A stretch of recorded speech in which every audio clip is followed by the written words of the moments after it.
Boa tarde, pessoal. Aqui é a tia Stephanie. Espero que todos estejam bem. Vamos começar nossa primeira videoaula de matemática com o assunto a posição do algarismo em um numeral, valor absoluto e valor relativo. Vamos iniciar falando sobre o valor absoluto. Primeiro temos que saber o que seria esse valor absoluto.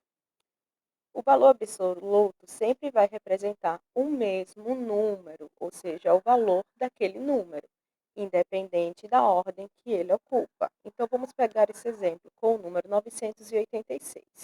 Se eu estou afirmando que o valor absoluto representa o mesmo número, independente da ordem que ele ocupa, então o que isso quer dizer?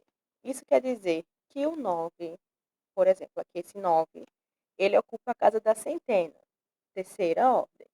Porém, se eu quero saber o seu valor absoluto, ele irá representar o número 9. Mesma coisa em relação ao 8. Aqui nós estamos vendo que ele ocupa a segunda ordem, que é a das dezenas. Porém, se eu quero o seu valor absoluto, o seu valor absoluto será 8. A mesma coisa em relação ao 6.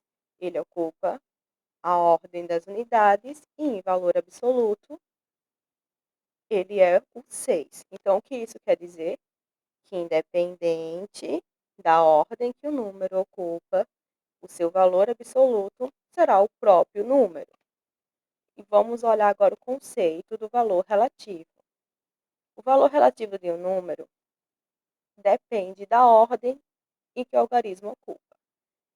Percebem a diferença? No absoluto, independente da ordem que ele ocupe, o número sempre vai representar ele mesmo.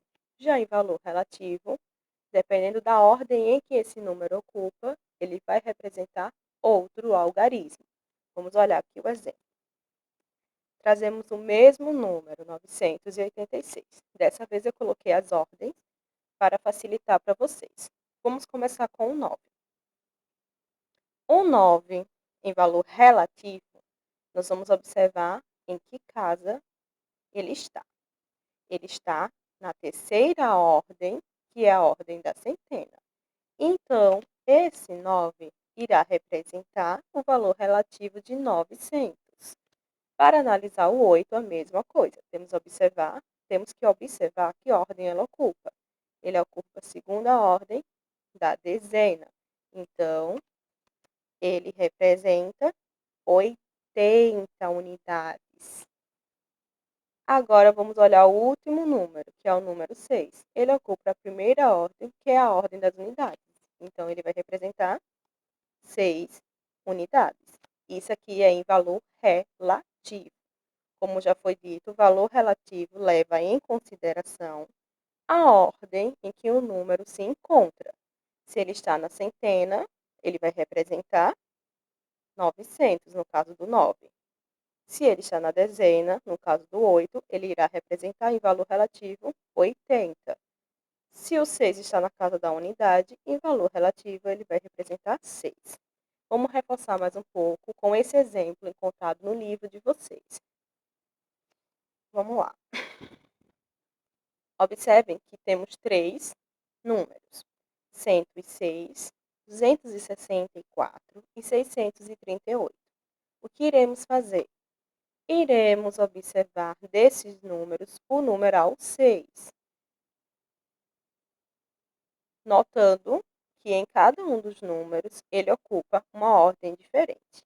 Então, vamos lá. No número 106, se eu pedir para vocês o seu valor absoluto, a resposta será 6.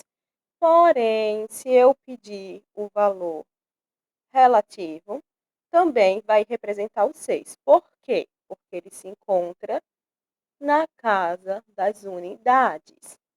Agora vamos para o número 264. Aqui já vai mudar um pouco.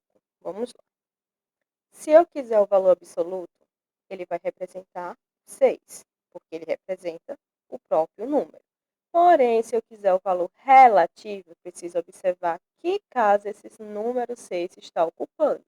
Ele está ocupando a casa das dezenas, então ele vai representar o número 60, que equivale a 60 unidades. Em relação ao número 638, a mesma coisa. Se eu quero o valor relativo, eu preciso observar qual a casa esse 6 está ocupando. Nesse caso, ele ocupa a casa da centena. Então, o seu valor é igual a 600, equivalendo a 600 unidades. Porém, o seu valor relativo continua sendo 6. Então, vamos dar uma relembrada rapidinho. Absoluto, nesses casos, o 6 sempre vai representar o 6. Relativo, ele vai depender da ordem que ele ocupa. Se ele ocupa a ordem da unidade, ele é 6. Se ele ocupa a ordem da dezena, ele é 60. Se ele ocupa a ordem da centena, ele é 600. Em relação ao zero, como nós já discutimos em outras aulas, o zero sempre vai representar o número zero. A mesma coisa em valores absolutos e relativos. O zero sempre vai representar o valor zero. Ele sempre representa uma ordem vazia, independente do lugar que ele ocupe.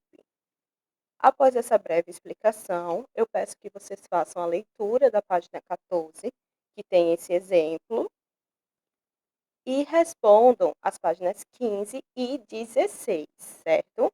Então, se houver alguma dúvida, algum questionamento, estarei no WhatsApp esperando por vocês. Beijos e até em breve.